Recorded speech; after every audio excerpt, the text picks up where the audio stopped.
Welcome to Graphite Hub's interview series, a series dedicated to all things graphite. Now, today we're joined by Andrew Spinks, Managing Director of EcoGraf. So, welcome to the series, Andrew. Yeah, thanks, Harry. Nice to be with you today. Fantastic. So, let's jump into the big news coming out of EcoGraf this week, and that was the recent study on your hydrofluoric acid-free process, which has delivered quite an impressive NPV and quite significant low OPEX costs, which appears like it's quite a milestone for the company. So, would you mind just talking us through the key findings of this study? Yes, no, absolutely. It's been a milestone result, and it's as a result of about 4 years' work combined into one announcement. The lowering the purification cost through the reduction of reagents has really been the key driver, and that's been on the extensive work programs conducted over the last 4 years with our team. And that's flown on to be able to be and demonstrate the cost competitive nature of the purification, now HFfree purification as an alternate to the Chinese supply chain. So it's fantastic news for our shareholders. It's also very good for our Epanko graphite deposit. We've been able to demonstrate that Epanko graphite is one of the best graphite feedstocks for the downstream purification. And it's an exciting time for us. It's the first time that we've been able to link together the upstream, the graphite mine, and the downstream together, and the value proposition from product quality to also value. The value proposition is enormous, and we've got some pretty strong news coming out over the next couple of months, both on the downstream and the upstream and the development of our graphite mine as well, Harry. So yeah. No, fantastic. That sounds quite exciting. So I understand that the costs, your operating costs have decreased by about 25% since the study we saw in 2024. So what caused that significant decrease in OPEX costs? Well, look, it's really the industry. The industry is still driven by cost, being cost competitive with the Chinese supply has been the mantra. From selling natural flake graphite to the downstream product, we must be cost competitive. And part of the work programs is really finding an eco-friendly solution, but a cost competitive. And our chemical purification, which is a caustic treatment with an acid wash, is a really unique, novel purification that we've patented, and we've been able to work, our team's been able to work towards reducing the reagents, which is over the last 4 years, which has taken an incredible amount of work.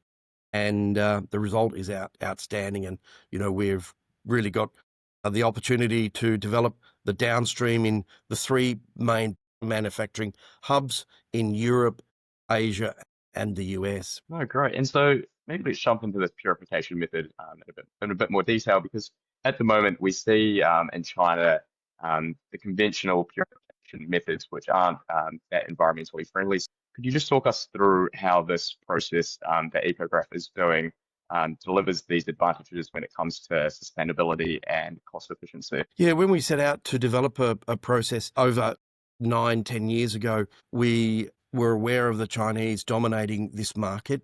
We're also aware of the use of hydrofluoric acid. China produces over 300,000 tonnes of purified spherical graphite using hydrofluoric acid. And we thought, how is the world going to adopt that technology outside, in particularly areas that ban the use of HF? Europe's restricted storage of HF. So we felt that we had to be a cost competitive process. So we set out to develop our own purification technology. So it hasn't occurred overnight. It's taken a lot of work. And I think the announcement, your viewers, if they go through it, will see the timeline that it's taken to develop this. And I guess what's really powerful is the world is now looking for an alternate, cost competitive, eco-friendly new supply chain. And I think we tick the boxes on that. And so now the study has been completed.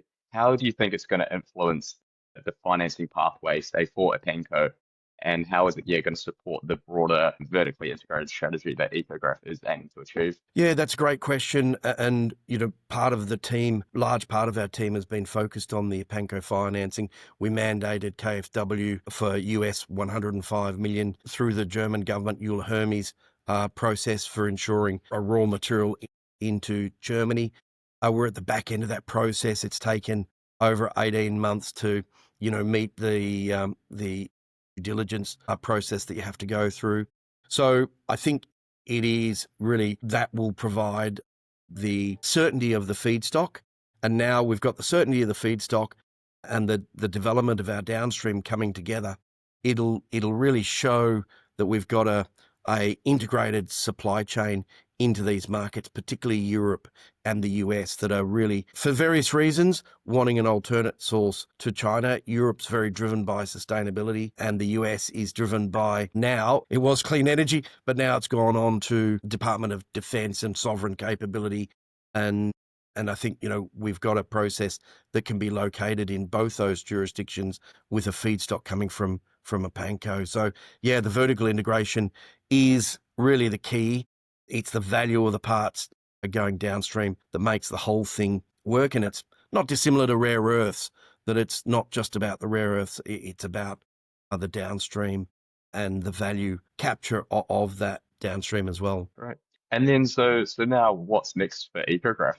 What can we expect to see over the coming months and years? Yeah, look, it's coming months really around the financing of the mine. I think this announcement, it will certainly increase support for our developments in these jurisdictions. We're talking with a number of parties, working with a number of parties to locate the purification in the battery manufacturing hubs. And it's really an exciting time for the company and our shareholders and Tanzania. We outlined last year about putting the midstream development in Tanzania. Not only will we extract the flake graphite, we'll do the first value addition in Tanzania, which has been really well received by the European Commission. And, we're a recognised priority project.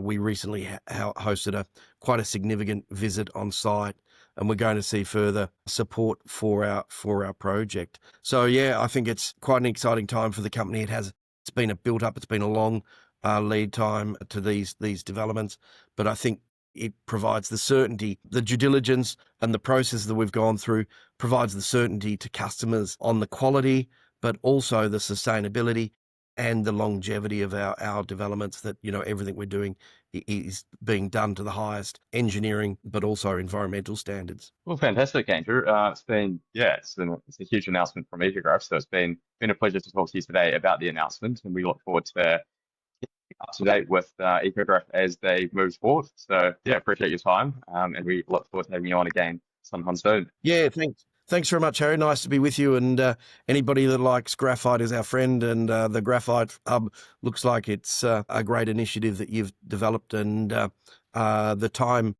is coming. We call it the golden graphite era, Harry. Thanks, everyone, for tuning into this episode of Graphite Hub's interview series. We'll see you next time.